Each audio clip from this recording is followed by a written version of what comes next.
প্রিয় শ্রোতা বন্ধু, বেদ পাঠশালা অনুষ্ঠানে আপনাকে স্বাগত জানাই। এই ধারাবাহিক বাইবেল অধ্যয়ন অনুষ্ঠানে আমরা নতুন নিয়মে সাধু পৌলের পত্রগুলি অধ্যয়ন করছি। প্রথমত আমরা সাধু পৌলের ঈশতাত্ত্বিক শ্রেষ্ঠ অবদান রোমীয়দের প্রতি পত্রটি অধ্যয়ন করেছি। তারপর আমরা তার পালকীয় শ্রেষ্ঠ অবদান করিন্থীয়দের প্রতি প্রথম পত্রটি অধ্যয়ন করেছি। তারপর গত অনুষ্ঠানে সেবা কাজের বিষয়ে শ্রেষ্ঠ অবদান সেই দ্বিতীয় করিন্থীয় পুস্তকটি অধ্যয়ন করেছি। এই পত্রটিতেই সাধু পৌল করিন্থীয়রা তার প্রথম পত্রটি পাওয়ার পর তার বিরুদ্ধে যে দোষারোপ করেছিল তার উত্তর দিয়েছেন। করিন্থীয়দের প্রতি প্রথম পত্রে সাধু পৌল বিভিন্ন সমস্যার বিষয়ে তাদেরকে তিরস্কার করেছিলেন। তিনি তাদের সমস্যাগুলি সমাধানের চেষ্টা করেছিলেন। করিন্থীয়রা সাধু পৌলের অনুপ্রাণিত সুগভীর যুক্তিকে আক্রমণ করতে না পেরে তারা সাধু পৌলকে ও তার যোগ্যতার বিষয়কে আক্রমণ করেছিল।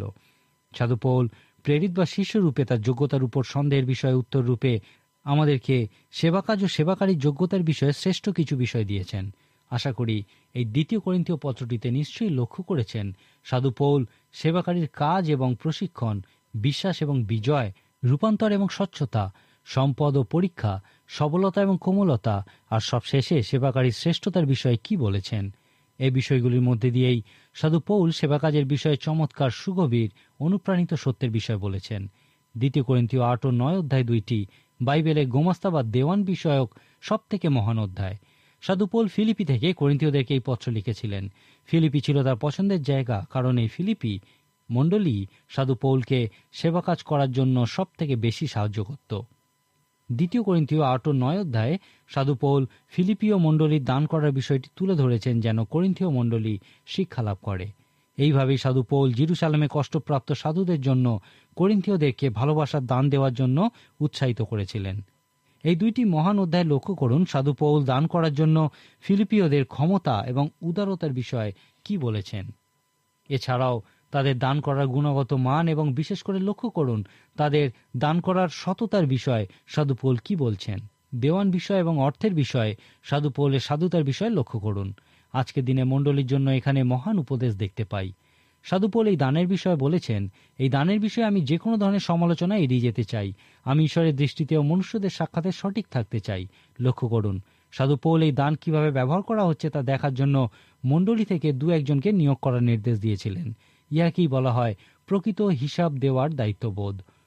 এই বিষয়ে সাধু পৌল প্রকৃতই সাধুতার পরিচয় দিয়েছেন। আসুন এখন আমরা সেই করিন্থীয়দের বিষয়ে আরেকবার দেখি। দ্বিতীয় করিন্থীয় পুস্তকের শেষে সাধু পৌল বলেছেন, আমার ভয় হচ্ছে যে আমি যখন তোমাদেরকে দেখতে আসব তখন আমি যেভাবে চাই সেইভাবে দেখতে পাবো কিনা।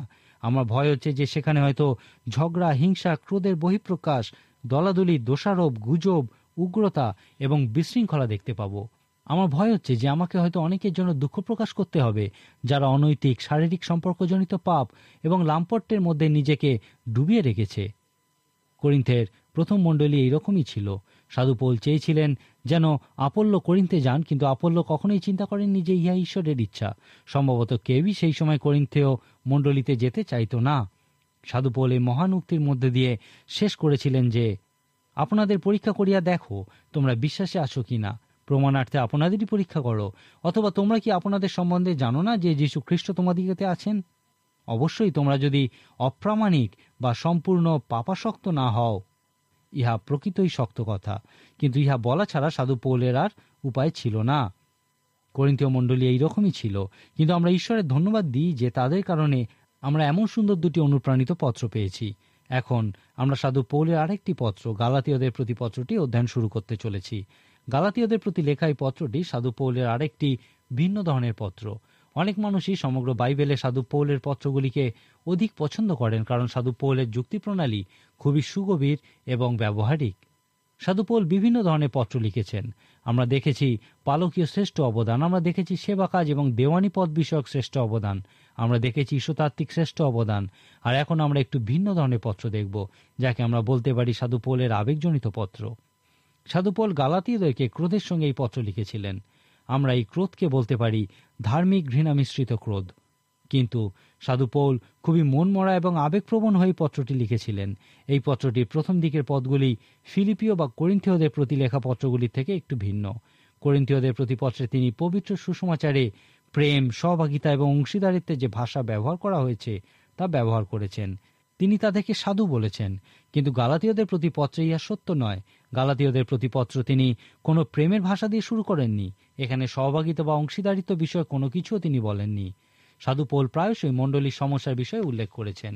সাধু পৌল বিশ্বাস করতেন যে গালাতীয় মণ্ডলীর সমস্যা করিন্থীয় মণ্ডলীর তুলনায় অনেক গভীর ছিল। করিন্থীয় মণ্ডলীর সমস্যা, যে সমস্ত সেবাকারী নতুন কোনো সংস্কৃতিতে প্রথম মণ্ডলী গড়ে তোলেন তারা যে সমস্ত সমস্যার সম্মুখীন হন তা প্রায় একই। এই সমস্যার বিষয়ে একজন সেবাকারী বলেছেন, শিশুরা গণ্ডগোল সৃষ্টি করেছে।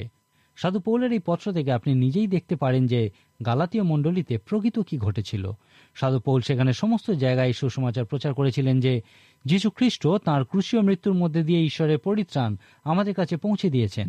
ঈশ্বর যে বিশ্বাসের উপহার আমাদের দিয়েছেন তার সহিত যীশু খ্রিস্টের সুসমাচারের প্রতি বিশ্বাস আমাদের রক্ষা করতে পারে। এই সমস্ত কিছুই ঈশ্বরের অনুগ্রহের ফল, আর এই অনুগ্রহই হল ঈশ্বর যে খ্রিস্টকে আমাদের পরিত্রাণ সাধন করার জন্য এই জগতে পাঠিয়েছেন তার উৎস। সাধু পৌলের মত অনুযায়ী পরিত্রাণ শুধুমাত্র বিশ্বাস এবং অনুগ্রহের দ্বারাই লাভ করা যায়। অনুগ্রহকে অনেক সময় এইভাবে বর্ণনা করা যায় যে যীশু খ্রিস্টের সঙ্গে যে কোনো কিছু যোগ করলে তার ফল কিছুই হয় না। যখন যীশু খ্রিস্টের সঙ্গে কিছুই যোগ না করা হয় তার ফল সমস্ত কিছুই হয়। এখন সাধু পৌল এই বিষয়ের প্রতি জোর দেবেন যে আমরা উত্তম কাজের জন্যই রক্ষা পেয়েছি এবং আমাদের উত্তম কার্যই আমাদের বিশ্বাসের মান নির্ণয় করতে পারে। যাই হোক, সাধু পৌলের মত অনুযায়ী উত্তম কার্য নয়, কিন্তু বিশ্বাসই আমাদের রক্ষা করে। সাধু পৌল বিশ্বাসের মধ্যে দিয়ে অনুগ্রহের দ্বারা পরিত্রাণের সুসমাচার প্রচার করার পর ওই অঞ্চলের জিহুদি নেতারা সেই পরজাতীয় বিশ্বাসীদেরকে বলেছিল, সাধু পৌল তোমাদেরকে যা বলছেন তা সত্য, কিন্তু তোমরা তকছেদ এবং সাধু মসির ব্যবস্থা পালন ব্যতি রেখে কখনোই পরিত্রাণ পাবে না। তারা সেই পরজাতীয় বিশ্বাসীদেরকে জিহুদিতে পরিণত করার চেষ্টা করছিল। সাধু পৌল যখন এই ঘটনার বিষয় শুনেছিলেন এবং সেই গালাতীয় বিশ্বাসীদের মধ্যেই অনেকে তকছেদও করেছিল, তখন সাধু পৌল নিজের হাতে প্রকৃত ক্রোধের সঙ্গে তাদেরকে এই পত্রটি লিখেছিলেন। আসুন আমরা দেখি সাধু পৌলের আবেগঘন পরিস্থিতির বিষয়, যে কিভাবে ক্রোধিত হয়েও শান্তভাবে তাদেরকে লিখেছেন। পৌল প্রেরিত মনুষ্যদের হইতে নয়, মনুষ্যের দ্বারাও নয়, কিন্তু যীশু খ্রিস্টের দ্বারা, এবং যিনি মৃতগণের মধ্য হইতে তাহাকে উঠাইয়াছেন সেই পিতা ঈশ্বরের দ্বারা নিযুক্ত, এবং আমার সহবর্তী সকল ভ্রাতা গালাতিয়া মণ্ডলীর সমীপে, আমাদের পিতা ঈশ্বর এবং প্রভু যীশু খ্রিস্ট হইতে অনুগ্রহ শান্তি তোমাদের প্রতি বর্তুক। ইনি আমাদের পাপসমূহের জন্য আপনাকে প্রদান করিলেন, যেন আমাদের ঈশ্বর ও পিতার ইচ্ছানুসারে আমাদিগকে এই উপস্থিত মন্দ যুগ হইতে উদ্ধার করেন। যুগ পর্যায়ে যুগে যুগে ঈশ্বরের মহিমা হোক, আমেন। পৌলের কাছ থেকে তারা এইরকমই ঠান্ডা শুভেচ্ছা পেয়েছিল। এই পত্রে সাধু পৌল তার উপদেশ এইভাবে শুরু করেছেন, আমার আশ্চর্য বোধ হইতেছে যে খ্রিস্টের অনুগ্রহে যিনি তোমাদিওকে আহ্বান করিয়াছেন, তোমরা এত শীঘ্র তাহা হইতে অন্যবিধ সুসমাচারের দিকে ফিরিয়া যাইতেছ। তাহা আর কোনো সুসমাচার নয়, কেবল এমন কতগুলি লোক আছে যাহারা তোমাদিওকে অস্থির করে এবং খ্রিস্টের সুসমাচার বিকৃত করিতে চায়। এরপরেই আমরা সব থেকে কঠিন উক্তিটি দেখি যে তিনি বলছেন, কিন্তু আমরা তোমাদের নিকট যে সুসমাচার প্রচার করিয়াছি তাহা ছাড়া অন্য সুসমাচার যদি কেহ প্রচার করে, আমরাই করি বা স্বর্গ হইতে আগত কোনো দূতই করুক, তবে সে শাপগ্রস্ত হোক। এখানে তিনি গ্রিক শব্দ ডেমড ব্যবহার করেছেন। যদি তারা মনে করে যে তিনি হয়তো কোনোভাবে ইহা লিখে ফেলেছেন, সেই জন্য তিনি আবার লিখেছেন, আমরা পূর্বে যেরূপ বলিয়াছি তদ্রূপ আমি এখন আবার বলিতেছি, তোমরা যাহা গ্রহণ করিয়াছ তাহা ছাড়া আর কোনো সুসমাচার যদি কেউ তোমাদের নিকটে প্রচার করে, তবে সে শাপগ্রস্ত হোক। সাধু পৌল এখানে বলতে চেয়েছেন যে একটি মাত্র সুসমাচার আছে, এবং সেই সুসমাচারই আমি গালাতিয়ায় থাকার সময় তোমাদের কাছে প্রচার করেছিলাম। এখন মানুষ আমার সেবা কাজ অনুসরণ করছে এবং তারা একটা বিকৃত সুসমাচার প্রচার করছে। সাধু পৌল কারাগার থেকে ফিলিপিওদের পত্র লিখেছিলেন এবং তাদেরকে বলেছিলেন, আমি কারাগারে থাকার ফলস্বরূপ কিছু মানুষ তোমাদের কাছে প্রচার করছে। হয়তো মতবাদ বা পদ্ধতি বা কৌশলের ক্ষেত্রে সাধু পৌলের সঙ্গে অন্যদের একটা সামান্য পার্থক্য ছিল, এবং তারা তার সাথে একমত না হওয়ার ফলে তার কারাগারে থাকার সুযোগ তারা নিয়েছিল। এক্ষেত্রে সাধু পৌল বলেছেন, আমি আনন্দিত, খ্রিস্টের নাম প্রচারিত হচ্ছে বলেই আমি আনন্দিত। যাই হোক, এখানে আমরা একই বিষয় দেখি না। এখানে অন্যেরা একটা বিকৃত সুসমাচার প্রচার করছিল। সাধু পৌলের মত অনুযায়ী তারা কোনো সুসমাচারই প্রচার করছিল না। তিনি দুইবার তাদেরকে বলেছিলেন, আমি ফিরে আসি বা অন্য যে কেউ বা স্বর্গের দূতই হোক না কেন, যে কেউ অন্য কোনো সুসমাচার প্রচার করে সে শাপগ্রস্ত হোক। ইয়া প্রকৃতই সাধু পৌলের একটা কঠিন উক্তি। সাধু পৌল এখানে সমত্যাগের বিষয় বলেছেন।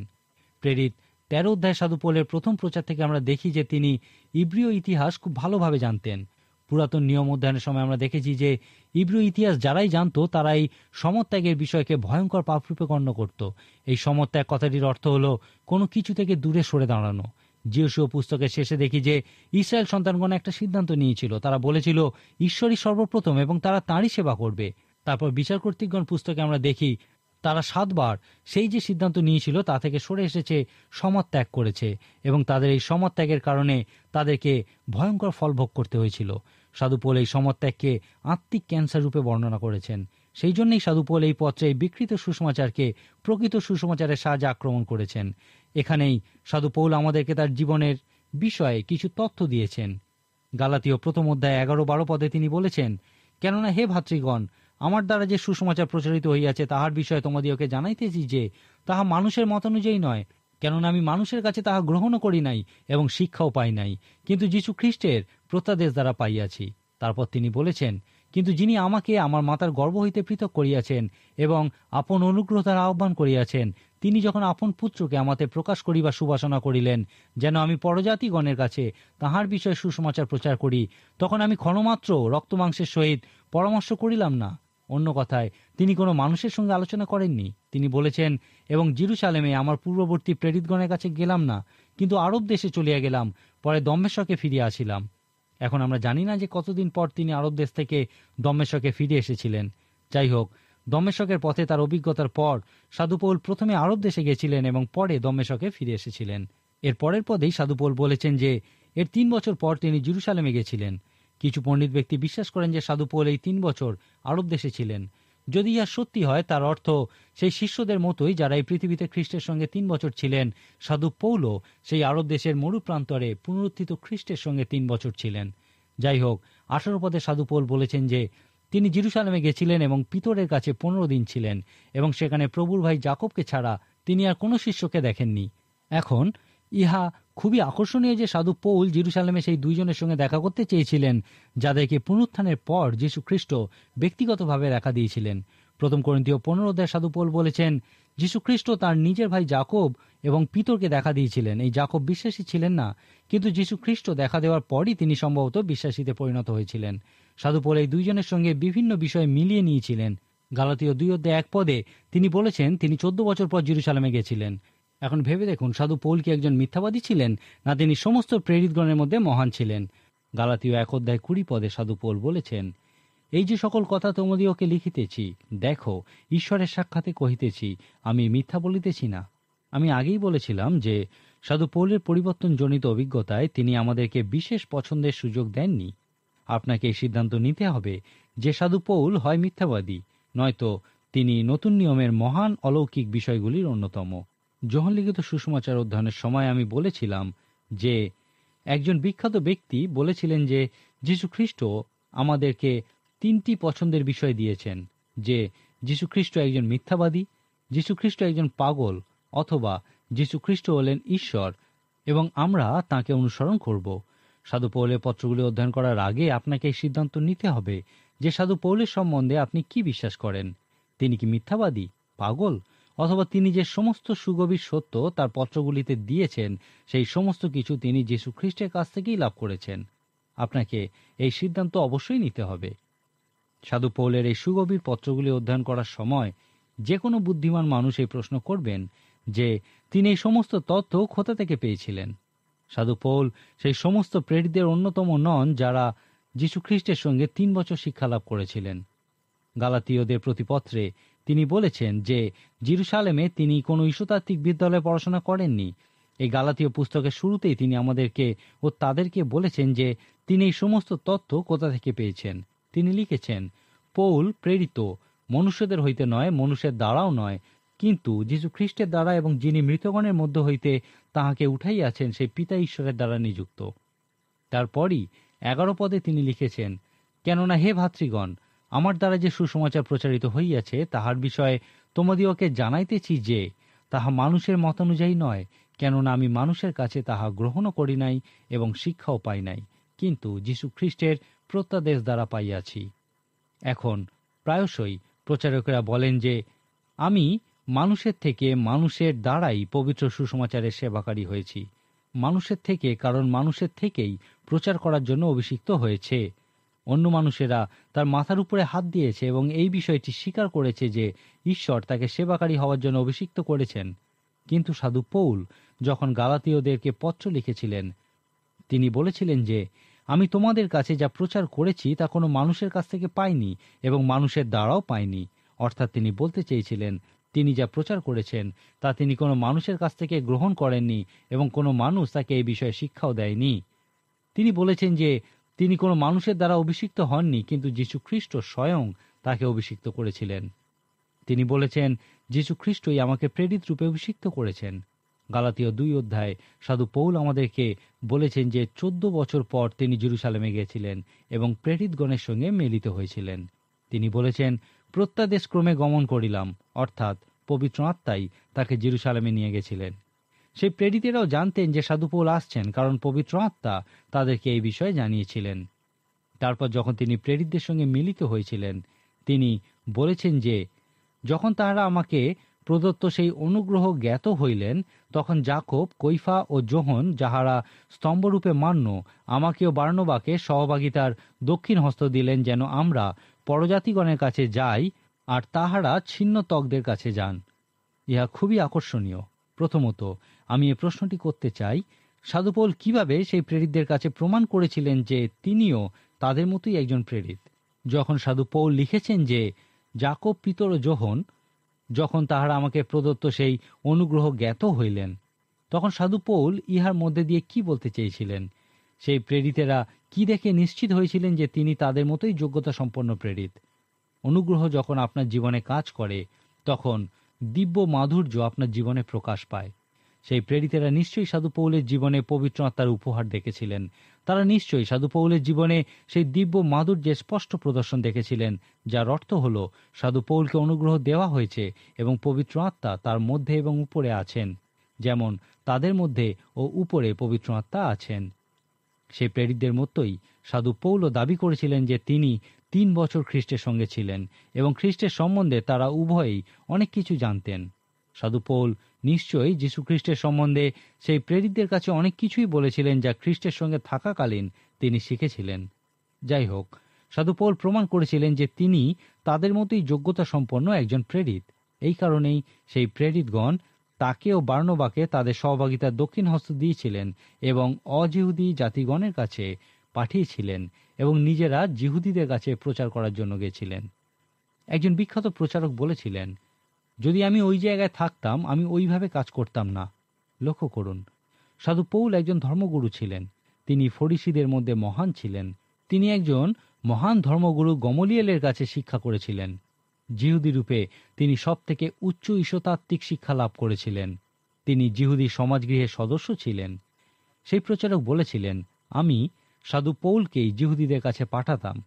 তারপর সেই অশিক্ষিত জেলে সাধু পিতরকে পরজাতিগণের কাছে পাঠাতাম। কিন্তু ঈশ্বর এইভাবে কাজ করেন না।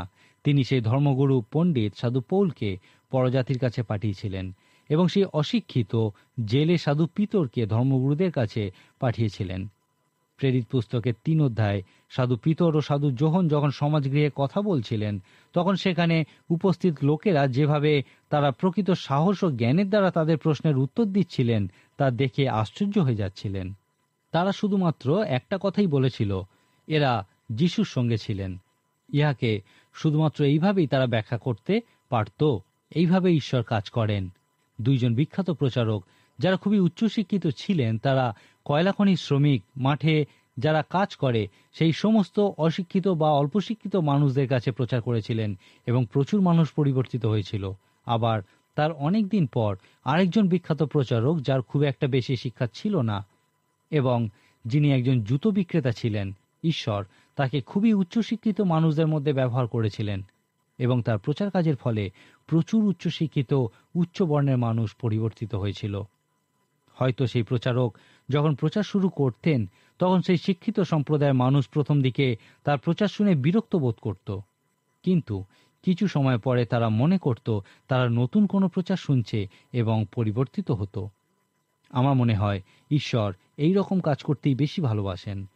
তিনি উচ্চশিক্ষিত মানুষদের অশিক্ষিতদের কাছে পাঠান, যেন তারা আনন্দের সঙ্গে তাদের প্রচার গ্রহণ করেন।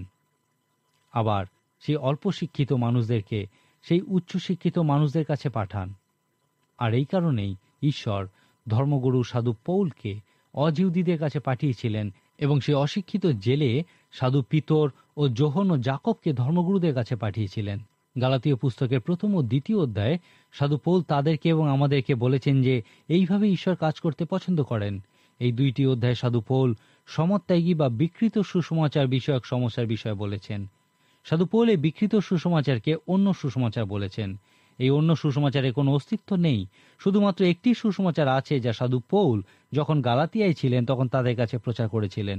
সাধু পৌলের মতানুযায়ী যদি কেউ এই অন্য সুসমাচার বা বিকৃত সুসমাচার প্রচার করে তবে সে শাপগ্রস্ত হবে। তিনি দুইবার এই কথা বলেছেন।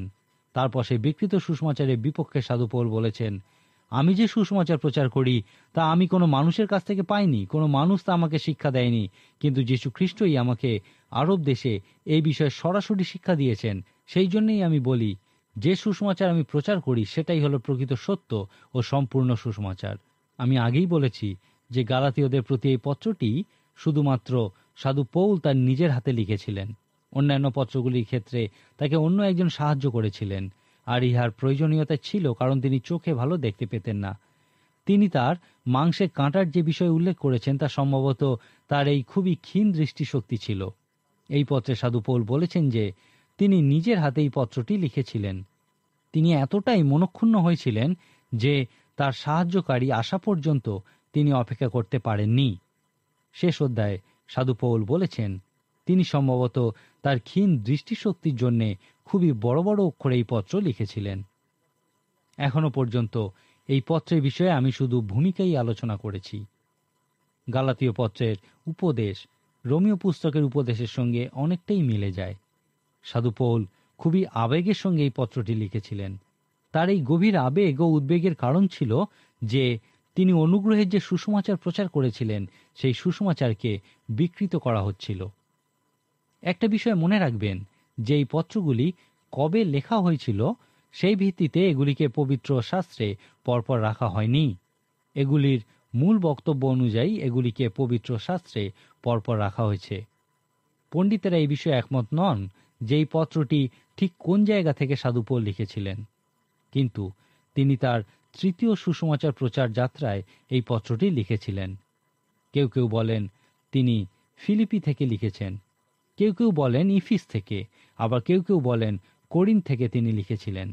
অর্থাৎ ইহা নিশ্চিত যে পণ্ডিতেরা এই বিষয়ে জানতেন না যে তিনি কোথা থেকে এই পত্রটি লিখেছিলেন। পুরাতন নিয়মের বিচার কর্তৃকগণ পুস্তকের সঙ্গে এই গালাতীয় পত্রটির তুলনা করা খুবই গুরুত্বপূর্ণ। আপনার নিশ্চয়ই মনে আছে বিচার কর্তৃকগণ পুস্তকে এই সমত বা সপক্ষ ত্যাগের কি ভয়ানক পরিণতি আমরা দেখেছি। আজকের দিনেও আমরা এই সমত ত্যাগের ভয়ঙ্কর পরিণতি দেখতে পাই। যদি আপনি পবিত্র শাস্ত্রে বিশ্বাস না করেন তাহলে আপনি কি প্রচার করবেন? তারপর আপনি যেই প্রকৃত সুসমাচার বা পবিত্র শাস্ত্র প্রচার করছেন না তার পরিণতি কি হবে? গালাতীয়দের প্রতি পত্রে সাধু পৌল প্রকৃতই এই বিষয়ই বলেছেন। এই পত্রে সাধু পৌল সেই সম্পূর্ণ সত্য সুসমাচার যা তিনি গালাতিয়ায় প্রচার করেছিলেন সেই সুসমাচারের দ্বারা সে বিকৃত সমত্যাগী সুসমাচার প্রকট করেছিলেন। আজকের মতো অনুষ্ঠান শেষ করার আগে আমি আপনাকে একটা কাজ দিতে চাই। আমরা দেখেছি যে সাধু পৌল খুবই রেগে গিয়েছিলেন কারণ প্রকৃত সুসমাচারকে বিকৃত করা হচ্ছিল। এখন আপনি দেখুন যদি সেই বিকৃত সুসমাচার এবং সাধু পৌল যে প্রকৃত সুসমাচার প্রচার করেছিলেন সেই দুইটি সুসমাচারকে আলাদা করতে পারেন। আমি জানি ইহা আপনাকে সাধু পৌলের উপদেশ এবং খ্রিস্টের উপদেশ বুঝতে প্রকৃত সাহায্য করবে। আজকের মতো তাহলে এখানেই শেষ করি। পরবর্তী অনুষ্ঠানে অবশ্যই আমাদের সঙ্গে উপস্থিত থাকুন। ঈশ্বর আপনার মঙ্গল করুন।